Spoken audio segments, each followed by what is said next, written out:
Good morning, dears. So, today we'll have a look at some of the most important aspects regarding the film Ran by Akira Kurosawa.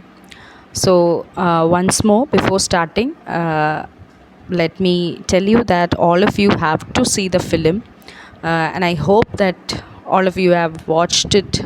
Only then this discussion will be fruitful for you, because you have to see the film for yourself, how the characters, or what is the theme, what is the plot, how is the story progressing, what are the major events that happen, how is the cinematography, the camera, the landscape, everything.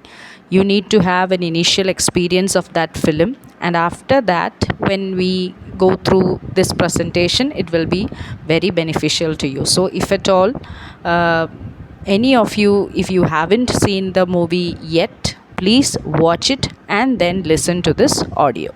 Okay, so the film is Ran, and you all know the director is Akira Kurosawa, and the film was released in 1985. It was produced by three producers. It had three producers, two Japanese producers named Katsumi Furukawa, Katsumi, Katsumi Furukawa, Furukawa, and Masato Hara, Masato Hara, Hara, and a French film producer, Serge Silberman. So, three of them were the producers of this epic movie. The screenplay was by Kurosawa, then Masato Ide, Masato Ide, and Hideo Oguni, Hideooguni. So three of them wrote the script: Kurosawa, Hideo Oguni, and Masato Ide. Three of them collaborated in the script. And then when you look at the cinematography, the director of photography, the main cameraman was Takao Saito, about whom we discussed yesterday, one among the most prominent members of the Kurosawa Gumi. So Takao Saito was the cinematographer, and yet he was assisted by Masaharu Ude, Masaharu Ueda. So just all these things you just need to know. That's why. And the Ran movie was Kurosawa's second encounter with Shakespearean plays. As we discussed yesterday, The Throne of Blood, which was an adaptation of Macbeth. That was his first Shakespearean adaptation, and this is the second, King Lear's adaptation. And then Ran was the last epic of Kurosawa, and it is widely regarded as one of the greatest films ever made. It was a big budget film, and it was also a major hit in the box office. Now, before releasing the film in Japan in 1985, it was previewed in the Tokyo International Film Festival on May 31st, 1985, and it was released in June 1st, 1985. And another interesting thing is that the film won the Oscar for the best costume design, and it was won by Emi Wada, Emi Wada. She's a Japanese costume designer, so she won the Academy Award for the best costume design for this work. So that's about some of the credits about the movie Ran. Now let's look into the cast. Now, let me just brief you up with some of the interesting things about the film. Now, see the title, Ran. It is a Japanese word, not the English word ran. It actually is a Japanese word which means turmoil or wretchedness, chaos, etc. And this film is a reimagining of Shakespeare's King Lear. Uh, and it is a historical epic set in 16th century Japan. And the film unfolds slowly over 3 hours. It's a very lengthy movie. And Akira's inspiration is not just William Shakespeare's King Lear, but he has also interwoven the history of Japan's 16th century civil wars, also the legend of Morikawa. Morikawa is a feudal warlord who had three sons. Uh, Now, in Japan, he was popularly known as the Mori Motonari. Mori Motonari was a prominent feudal lord, and there is a legend regarding this warlord. See, you might have heard of uh, a story during your childhood days that united we stand, divided we fall, wherein a father hands over some sticks to his sons, his three sons, and asks them to break it individually, and they do break it. But when he ties all these sticks together and then he asks them to break it, they cannot. So that's the legend. I mean, that's the story that we all have read during our early times, I mean your school days. So this legend is taken, the legend of the three arrows, it's known as the legend of the three arrows. It is taken from an instance in the history of Mori Motonari. And Mori Motonari, he, in order to encourage or to enhance a sort of brotherhood among his sons, he gave these sons an arrow each, and he asked them to snap it. And after each of them snapped his arrow, Motonari produced three arrows and asked his sons to snap all the three at once. And when they were unable to do so, he explained that one arrow could be broken easily, but three arrows held together could not. So you can see that in this film also, this scene is used by Kurosawa, wherein in the very initial scenes we see that Hidetora hands over such arrows to his sons and asks them to break it, teaching them the lesson that they all should stand united. So apart from King Lear, this is a legend. The legend of Motonari is something that Akira Kurosawa took inspiration from. And the Japanese civil wars, all these forms the backdrop of the film.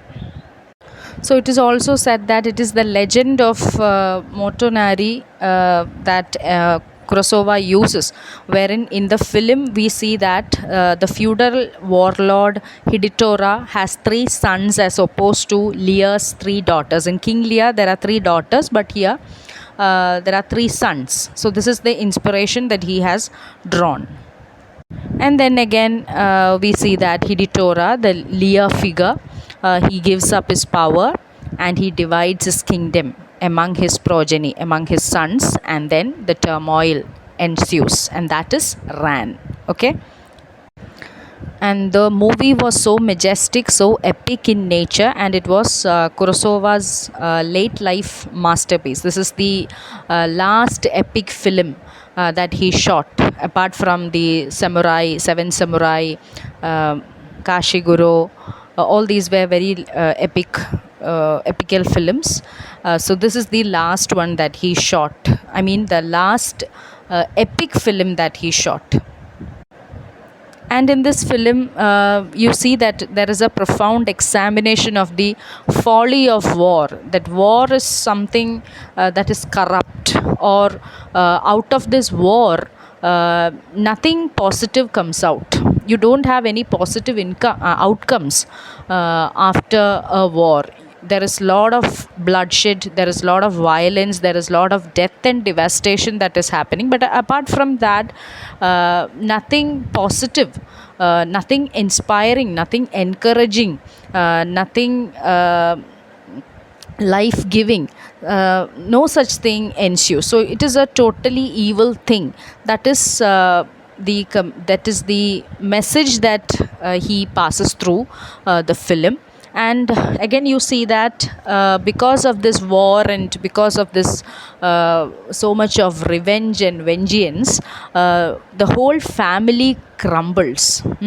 And there's a lot of betrayal, greed, and the insatiable thirst for power. See, all these things lead to the complete death of a clan, or the complete wiping out of a clan, of a family, etc. So that is the um, main idea that we get out of this film.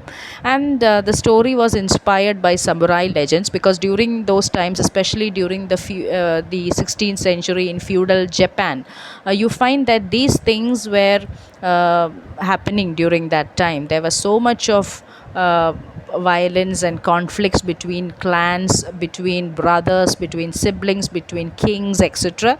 And such things were very common in uh, those times. So all those civil war experiences that happened, that was part of Japanese history, that is again retold through the medium of cinema. Now, this final masterpiece of Kurosawa, it is actually a stunning meditation on mankind's capacity for relentless destruction. See, man is, in a way, he creates everything. He has immense capabilities. He creates many things, that whatever we see around us, like institutions,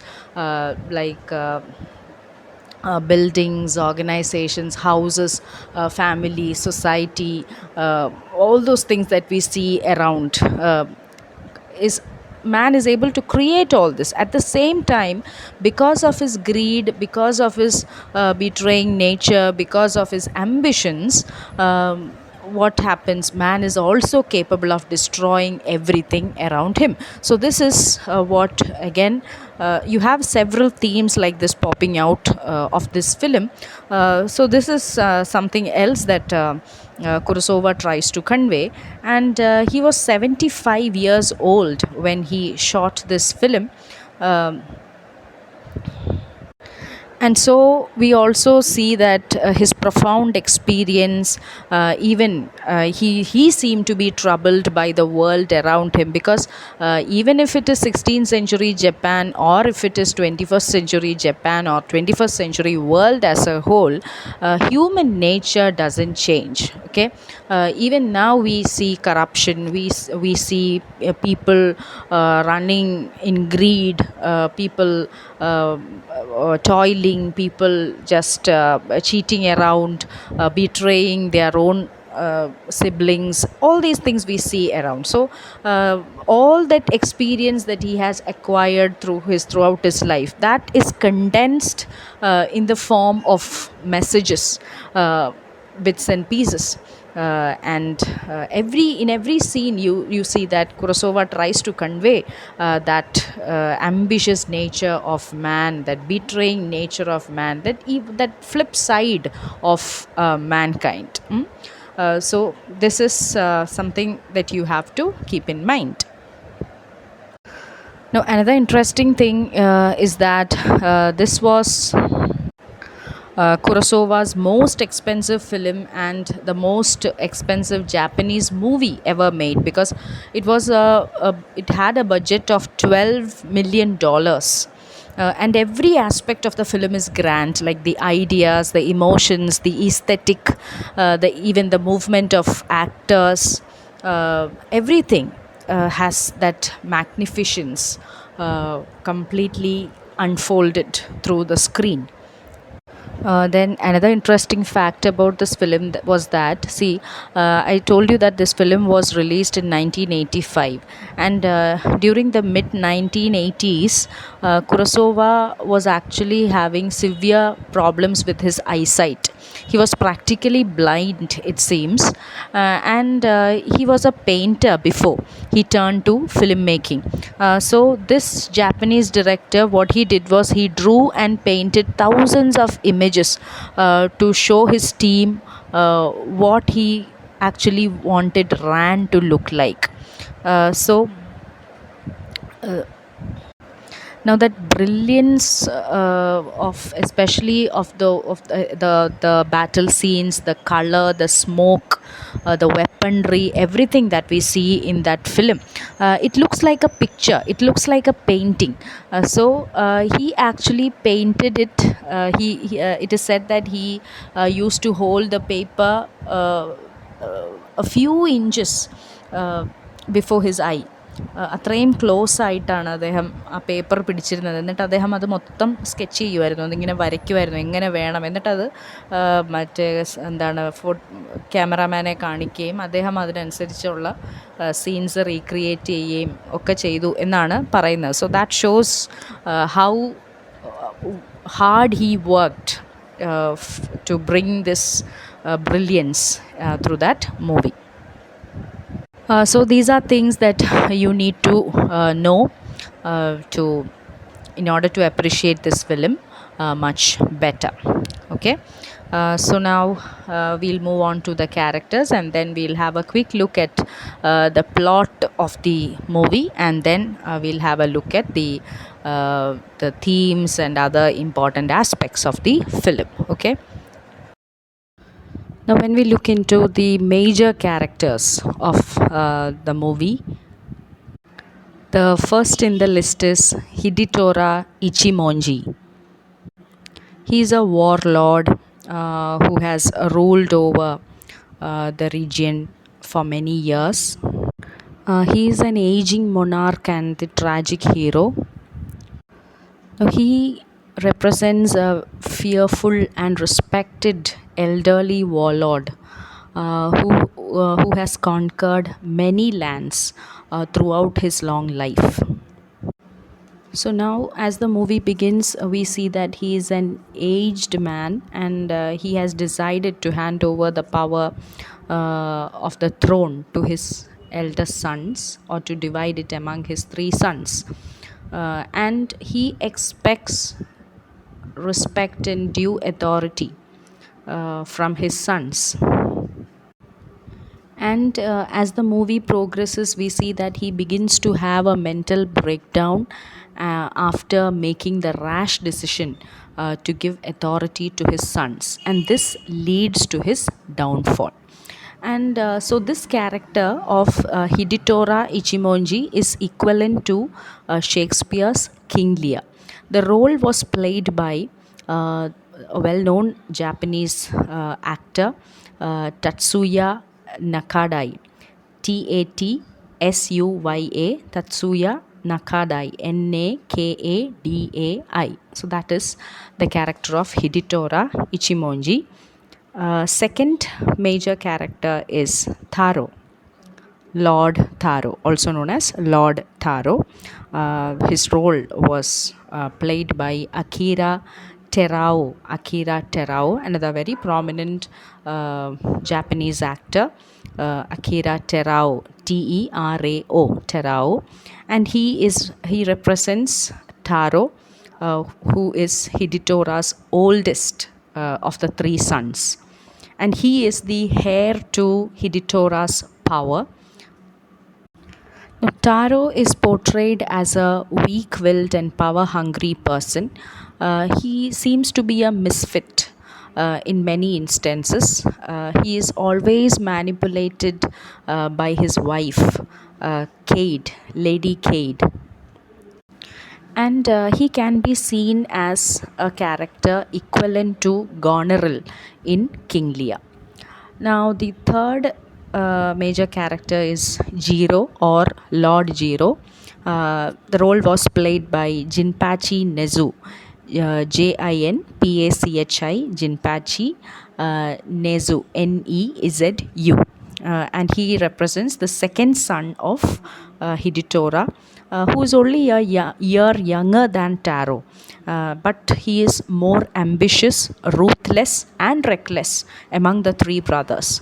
And he is also persuaded by Lady Cade, uh, and he attempts to wipe out any threat to his bid for power.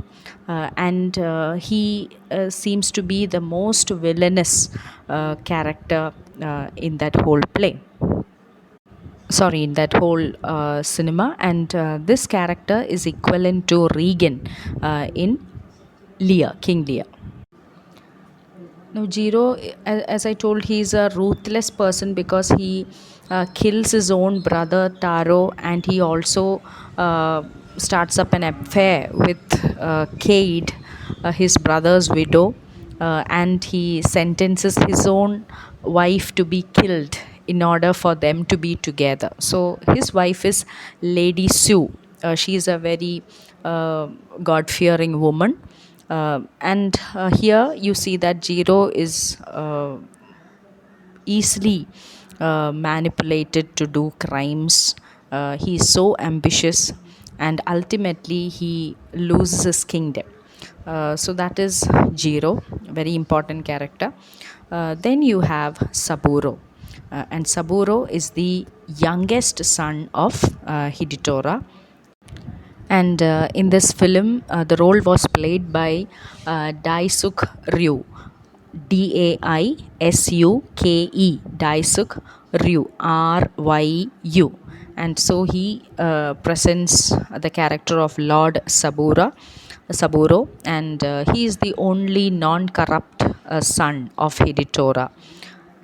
He really cares for his father's well-being, and he adamantly opposes his father to giving authority to Taro, as he believes that his older brother is a misfit for the throne. And he is a very outspoken person, a very reliable person. He truly cares for his father, but again, he is misunderstood by Hidetora. He remains loyal to the kingdom, to his father, etc. He tries to protect his father, but again, Hidetora misunderstands him, and is at a time he is banished from the kingdom. Now, towards the climax, we see that when Hidetora has completely gone insane, it is Saburo who tries to rescue him, but in the end, he meets up with a very tragic end. Anyway, he is the equivalent to Cordelia in King Lear. The next important character is Lady Cade. So, as I already told, she is the wife of Taro, the first son of Hidetora, and the sister in law of Jiro and Saburo. And we see that there is a short history uh, about the family of Lady Keed. We come to know as the story progresses that years ago Hidetora massacred her entire family and forced her to marry Taro. And this is the reason why she is so vengeful against Hidetora, and she plots her revenge to destroy the house of Ichimonji and turn its members against each other.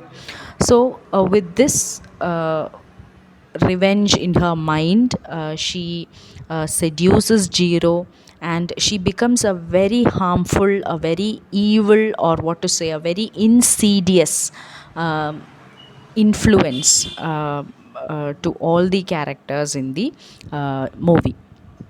Now, she is a a huge manipulator in the movie, because she at first she manipulates her own husband Taro into having his father sign a pledge that will limit his authority. And after Taro's death, she manipulates Jiro. She sleeps with her brother in law, the second son of Hiditora, and manipulates him into going into a battle and to kill his wife, Lady Sud. And she's a very evil minded person, somebody who is obsessed to see the downfall of the Ichimonji family. And she often uses sex for manipulating these men.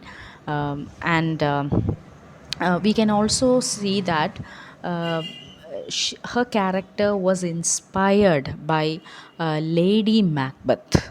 Okay, she was inspired. Kurosawa seemed to be inspired by that persuasive nature of Lady Macbeth in the depiction of this woman, Lady Cade. Then we have Lady Sue. Sue is Jiro's wife, a sad and meek woman, a very gentle woman, a God fearing woman. Even her family was once upon a time killed by Ichimonji and his soldiers. But she refuses to be angry about her fate, and she believes that it is part of destiny, and she chooses to put her faith in the Buddha. Okay. And the role of Sue, Lady Sue, was done by Yoshiko Miyazaki. Yoshiko, Yoshiko Miyazaki, Miyazaki. And the role of Lady Kate, sorry, I forgot to tell that, it was done by Meiko Harada. She was applauded for her performance.